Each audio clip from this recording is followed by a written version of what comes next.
Welcome back to my YouTube channel Kavya classes Gorakhpur. Friends, मैं हूं मंजीत कुमार और आज मैं एक बार पुनः आप लोगों के लिए लेकर के आया हूं वेस्टर्न पॉलिटिकल थिंकर प्लेटो से संबंधित कुछ महत्वपूर्ण जानकारियां। फ्रेंड्स, हमने पिछले वीडियो में वेस्टर्न पॉलिटिकल थिंकर प्लेटो से संबंधित कुछ महत्वपूर्ण जानकारी को हासिल किया था और उसी प्रकार से हमने ये जाना कि प्लेटो का जन्म कहाँ हुआ, प्लेटो के माता पिता कौन थे, प्लेटो के द्वारा किन किन पुस्तकों की रचनाएं की गई। तो इन सभी चीज़ों पर हमने चर्चा किया था और हमने ये भी जाना था कि प्लेटो के समय में न्याय की अवधारणाएं किस प्रकार से थी। तो हमें ये पता चला कि प्लेटो के समय में या प्लेटो के से पूर्व जो न्याय की अवधारणा थी वो थी तीन आधारों पर आधारित थी। एक तो था परंपरागत अवधारणा, दूसरा था क्रांतिकारी अवधारणा और तीसरा था कार्यकारी या व्यवहारिक अवधारणा। इन तीन अवधारणाओं के आधार पर प्लेटो के समय में न्याय की व्यवस्था प्रचलित थी, लेकिन प्लेटो इन सारी चीजों से सहमत नहीं थे। वो इन न्याय की अवधारणाओं को स्वीकार करने वाले नहीं थे। तो उन्होंने सभी चीजों का आकलन करते हुए एक अलग तरीके से न्याय की अवधारणा को प्रस्तुत करने का प्रयास किया है। तो आज हम यही जानेंगे कि प्लेटो के सिद्धांत की मुख्य विशेषता क्या है, यानी कि परंपरागत और क्रांतिकारी तथा कार्यकारी या व्यवहारिक न्याय से मुंह मोड़ करके प्लेटो ने एक अपने अलग तरीके का राज्य में न्याय की अवधारणा को प्रस्तुत करने का प्रयास किया है। तो मित्रों, आज हम जानेंगे कि प्लेटो किस प्रकार की न्याय की अवधारणा पर अपनी सहमति देते हुए किस प्रकार के अपने विचार को प्रकट करते हैं। तो मित्रों, आज की वीडियो हमारी बहुत ही महत्वपूर्ण होने वाली, बहुत ही इंपॉर्टेंट होने वाली है। तो कहीं मत जाइएगा, मेरे वीडियो के अंत तक जरूर बने रहिएगा। और अगर हमारे आप काव्य क्लासेस पे नए हैं तो हमारे काव्य क्लासेस को जरूर सब्सक्राइब करिए, मित्रों तक शेयर करिए तथा बेल आइकन भी क्लिक कर दीजिए ताकि हमारी वीडियो अपलोड हो तो सबसे पहले उसका नोटिफिकेशन पहुंचे आप तक। तो आइए शुरू करते हैं। देखिए, हमने लिखा है प्लेटो के न्याय सिद्धांत की मुख्य विशेषता, यानी कि प्लेटो जो न्याय सिद्धांत के बारे में अपना क्या विचार दे रहे हैं ये जानते हैं। प्लेटो का कहना है कि भाई देखिए, जो राज्य का निर्माण होगा उसमें तीन गुण होंगे, त्रिगुण आधारित, यानी कि तीन गुण उस पर आधारित होंगे, व्यक्ति और राज्य। वो कैसे बता रहा है कि राज्य में जिसके पास विवेक होगा, जिसके पास बुद्धि होगी, वो संरक्षक वर्ग बनेगा, यानी कि वो राजा बनेगा। जिसके पास साहस होगा, वीरता होगी, वो क्या बनेगा, सैनिक बनेगा। और जो लास्ट है तीसरा, जिसके पास तृष्णा होगी, यानी कि जो सबसे निम्न तबका होगा, वो उत्पादक वर्ग की श्रेणी में आएगा। तो प्लेटो बता रहे हैं कि राज्य में जो होने चाहिए वो तीन गुण जब ये रहेंगे तब जाकर के उस राज्य का संचालन बेहतर तरीके से किया जाएगा। पहला शासक वर्ग, दूसरा सैनिक वर्ग, तीसरा उत्पादक वर्ग। ये तीन चीजों को ये बताते हैं, त्रिगुण आधारित व्यक्ति और राज्य। तो अभी हम इसके बारे में और विस्तृत चर्चा करेंगे। और फिर दूसरा क्या कह रहे हैं कि कार्य विशेषीकरण का सिद्धांत, यानी कि जब ये तीनों लोग मिल करके काम करेंगे और तीनों में कोई भी व्यक्ति किसी भी व्यक्ति के कार्य में हस्तक्षेप नहीं करेगा। राजा को अपना काम करना चाहिए, सैनिक को अपना काम करना चाहिए, उत्पादक वर्ग को अपना काम करना चाहिए, यानी कि तीनों किसी भी मामले में इंटरफेयर नहीं करेंगे, किसी भी मामले में। इसी प्रकार डॉक्टर ब्रूच कहते हैं इसी में, अपने कार्य को करने और अन्य कार्यों में हस्तक्षेप ना करना ही न्याय है। ये मतलब प्लेटो के समय में ये अवधारणा की व्यवस्था को देखते हुए रूज ने इस प्रकार का विचार किया है कि सभी लोग जिसको जो कार्य दिया गया है वो सभी लोग अपने अपने कार्यों को करें और किसी दूसरे के कार्य में हस्तक्षेप ना करें। बहरहाल आगे बढ़ते हैं। नैतिक सिद्धांत, प्लेटो के समय में जो न्याय की अवधारणा थी वो कानूनी न्याय नहीं था, वो वैधानिक न्याय नहीं था आज के समय की। वह बात करते हैं नैतिक सिद्धांत। नैतिक सिद्धांत का मतलब आप लोग जानते होंगे कि न्याय करना क्या है, व्यक्ति की आत्मा की आवाज है, व्यक्ति की अंदर की आवाज है कि हम किसी के साथ न्याय करें, ये हमारी नैतिकता है। कोई व्यक्ति अगर जो परेशान है उसकी हम मदद करें, ये न्याय होगा। ये हमारी नैतिकता है, ये हमारी आत्मा की आवाज होनी चाहिए। तो यह नैतिक सिद्धांत पर बल देते हैं, आज की तरह कानूनी न्याय पर बल नहीं देते, विधिक न्याय पर बल नहीं देते। अगला कह रहा है मित्रों, ये जो अगला है व्यक्तिवादी विरोधी, यानी कि प्लेटो का कहना है कि व्यक्तिवाद का ये विरोध करते हैं। मतलब उनका ये कहना है कि व्यक्ति अकेले सिंगल कुछ नहीं कर सकता, उसका जो स्थान है वो समाज में है, व्यक्ति अकेले कुछ नहीं करता।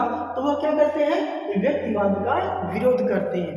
वह सभी समाज को लेकर के चलने का काम करते हैं, समिष्टि को लेकर के चलने का काम करते हैं, बल्कि वह व्यक्ति को कहते हैं बिना समाज के व्यक्ति का कोई महत्व नहीं है।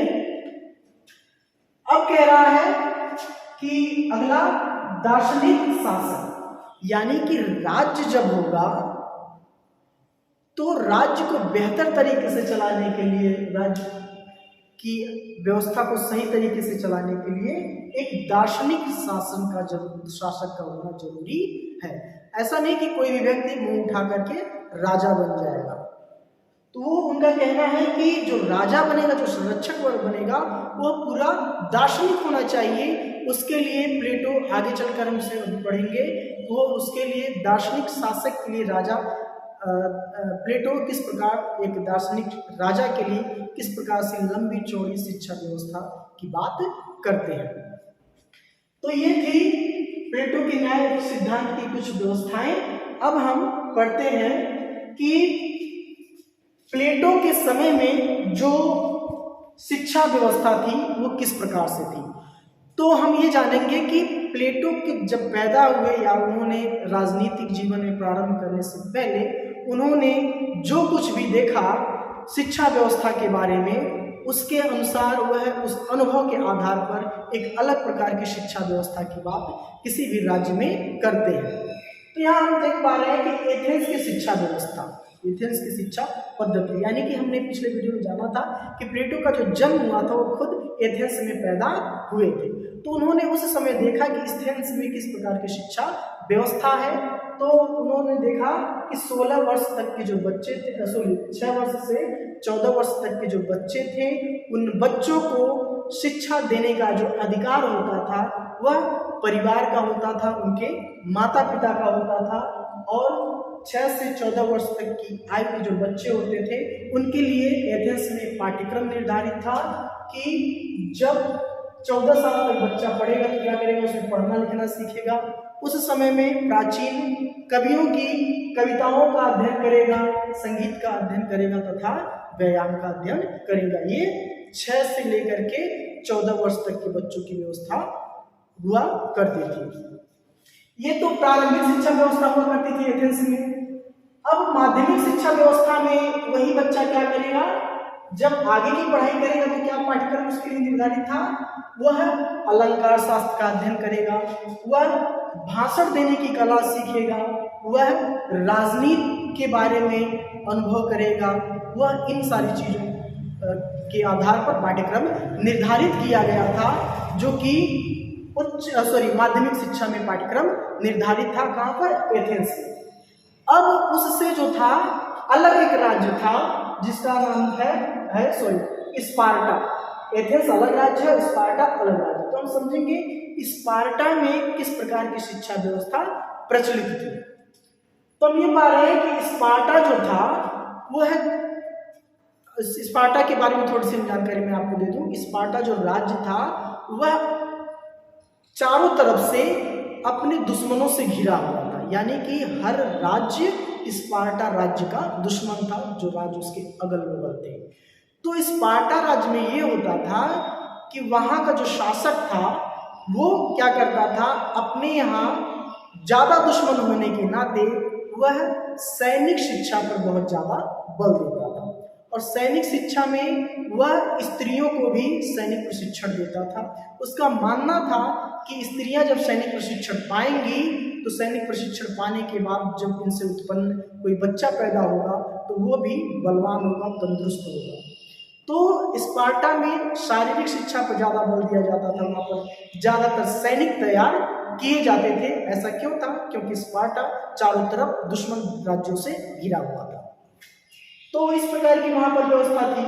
तो ये जो थी, इसमें 6 से लेकर के 20 वर्ष तक के बच्चों को भावनाओं, संवेगों को संतुलन करने के लिए उनका बेहतर चित्र निर्माण करके उन्हें सैनिक बनाने का प्रशिक्षण दिया जाता था। तो हमने ये जाना एथेंस की शिक्षा पद्धति के बारे में और स्पार्टा की शिक्षा पद्धति के बारे में। एथेंस की शिक्षा पद्धति में ये था कि मानसिक चीजों पर ज्यादा बल दिया जाता था, शारीरिक शिक्षा पर बल नहीं दिया जाता था। और स्पार्टा की शिक्षा पद्धति में हमने पढ़ा कि वहां पर शारीरिक शिक्षा पर ज्यादा बल दिया जाता था, मानसिक शिक्षा पर बल नहीं दिया जाता था। तो इन दोनों चीजों से प्लेटो क्या करता है? तुलना करता है। तुलना करने के बाद वो अपनी एक अलग शिक्षा योजना तैयार करता है। तो यहाँ पर हमने लिख रखा है जो प्लेटो की प्रारंभिक शिक्षा के बारे में प्लेटो क्या कहता है। हमने ऊपर पढ़ा कि एथेंस में जो पहले शिक्षा व्यवस्था थी, शिक्षा देने की जो जिम्मेदारी थी वह परिवार की थी। लेकिन प्लेटो ने यहाँ क्या कहा अपनी शिक्षा योजना के बारे में? वो कहता है कि सभी बच्चों के लिए शिक्षा देने की जो जिम्मेदारी होगी वह राज्य की जिम्मेदारी होगी। वो कहता है कि राज्य के सभी बच्चों के लिए 6 से 20 वर्ष तक के जो बच्चे होंगे उनके लिए अनिवार्य शिक्षा, और उसमें जो सिलेबस निर्धारित करता है वो कहता है कि व्यायाम और संगीत की शिक्षा दी जाएगी। बच्चा जब वहीं 18 वर्ष का होगा तो 18 वर्ष की आयु में उसको सैनिक प्रशिक्षण दिया जाएगा। उसके अंदर साहस, आत्मज्ञान, आत्मनियंत्रण और चरित्र निर्माण के बारे में बताया जाएगा। यहाँ 20 वर्ष तक की आयु में आकर के कोई भी बच्चा अगर जो असफल हो जाता है, यानी कि इस परीक्षा को पास नहीं कर पाता है, प्रारंभिक शिक्षा में अनुत्तीर्ण हो जाता है यानी फेल हो जाता है, तो क्या करेगा? राज्य के लिए सैनिक या उत्पादक का कार्य वो करेगा। सैनिक बनेगा या उत्पादक का काम करेगा, चाहे वह मजदूरी करे, चाहे वह शिल्पकार बने, चाहे वह किसी भी प्रकार का काम करे, लेकिन वह सबसे निम्न श्रेणी में रखा जाएगा।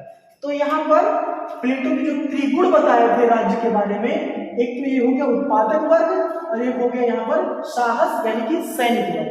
यानी कि प्लेटो क्या करता है? प्रारंभिक शिक्षा में ही राज्य के लिए 2 वर्ग तैयार कर देता है। जैसा कि हमने त्रिवर्ग लिख रखा है यहाँ पर, तो 2 वर्ग प्रारंभिक शिक्षा में ही वो क्या करता है? तैयार कर देता है। अगर जो विद्यार्थी यहाँ पर फेल हो जाता है तो अगर जो विद्यार्थी इसमें पास होता है तो क्या करेगा?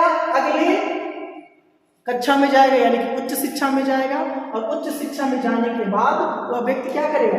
यहाँ तो 20 वर्ष तक की वो पढ़ाई कर लेता है, 20 वर्ष प्लस वो क्या करेगा? उच्च शिक्षा में 10 वर्ष और पढ़ाई करेगा, यानी कि 10 ये 30 वर्ष। 30 वर्ष में होगा बच्चा, वो क्या करेगा? इसमें भी वो पाठ्यक्रम निर्धारित करता है। ये क्या करेगा? गणित का ज्ञान लेगा, नीति शास्त्र का ज्ञान लेगा, ज्योतिष का ज्ञान लेगा, दर्शन का ज्ञान लेगा। इन सारी चीजों पर जो बच्चा होगा वो 10 सालों तक क्या करेगा? अध्ययन करेगा। अब उसकी आयु कितनी हो गई? 10 साल पढ़ाई करने के बाद उच्च शिक्षा में 30 वर्ष हो गई। अब जो बच्चा 30 वर्ष तक की आयु तक अपनी पढ़ाई कंप्लीट करता है और इसमें पढ़ाई में असफल हो जाता है, लेकिन अनुत्तीर्ण हो जाता है, तो ये क्या करेगा?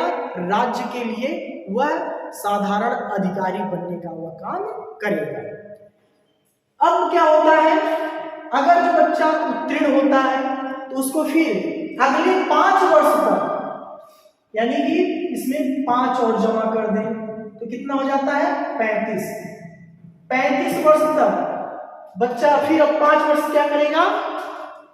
5 वर्ष तक गणित का अध्ययन करेगा, न्याय का अध्ययन करेगा, तर्कशास्त्र, दर्शन, इन सारी चीजों पर उसको अध्ययन करना होगा। इन सारी चीजों के द्वारा उसको शिक्षा ग्रहण करनी होगी।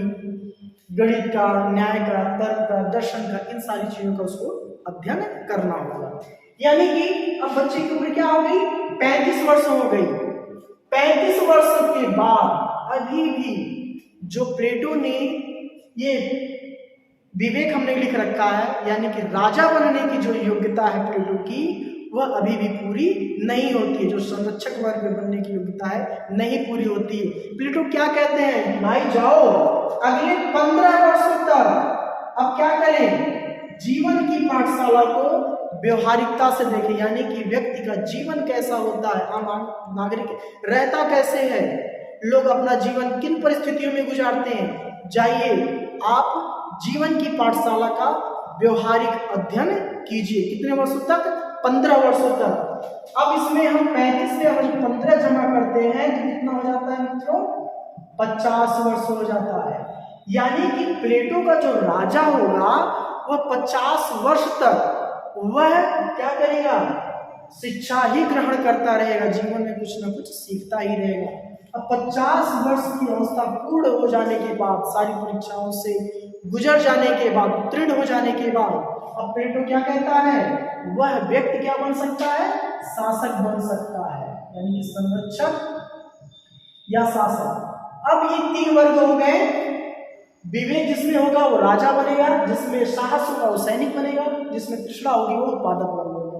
तो यही 3 चीजों को प्लेटो बताता है कि ये 3 गुण पर आधारित ही राज्य का निर्माण होता है।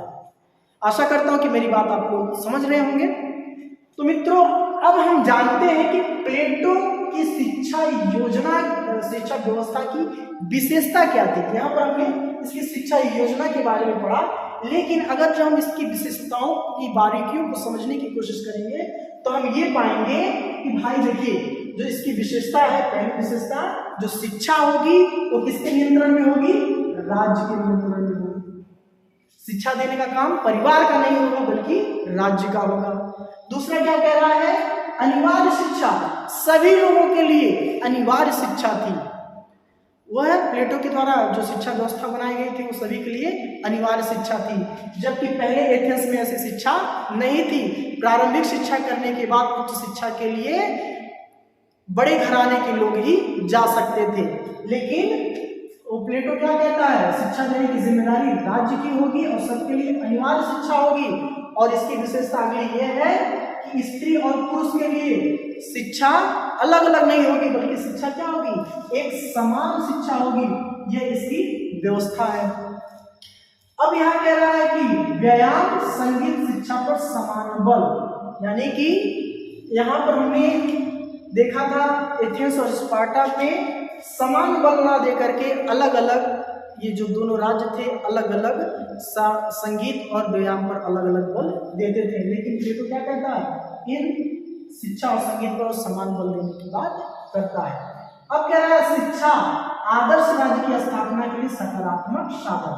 अब ये जो त्रिगुण आधारित राज्य के निर्माण की प्लेटो बात करता है, वह न्याय के सिद्धांत की जो बात करता है त्रिगुण आधारित, वो कहता है कि आदर्श राज्य की स्थापना तभी होगी जब ये तीनों मिलकर के सही ढंग से अपना कार्य करेंगे, यानी कि राजा, सैनिक और उत्पादक वर्ग। तो इसी पर कुछ विचारक हैं, वो कहते हैं प्लेटो की शिक्षा योजना पढ़ने के बाद कि प्लेटो के द्वारा प्रतिपादित उच्च शिक्षा यह सुझाव मौलिक और महत्वपूर्ण है। और मैक्सी तो यहाँ तक कहते हैं कि प्लेटो की शिक्षा योजना अनेक दृष्टियों में वो क्या लगती है, आधुनिक लगती है। जैसा कि हम जानते हैं कि हमारा राज्य भारत भी सभी बच्चों के लिए 6 से लेकर के 14 वर्ष तक के बच्चों के लिए अनिवार्य शिक्षा की बात करता है, अनिवार्य शिक्षा की व्यवस्था करता है। तो जो चीज प्लेटो 2400 वर्ष पहले कह के गए थे, करके गए थे, या अपने विचार दे करके गए थे, वह आज के समय में देखा जाए 2400 साल बाद भी तो आधुनिक ही लगती है। तो इसी पर मैक्सी ये बात कह रहे हैं कि प्लेटो की जो शिक्षा पद्धति है वो आधुनिक दृष्टि में आज भी कुछ मायनों में आधुनिक लगती है। तो मित्रों ये रहा हमारा आज का वीडियो। मिलते हैं अगले वीडियो में, तब तक के लिए जय हिंद, वंदे मातरम।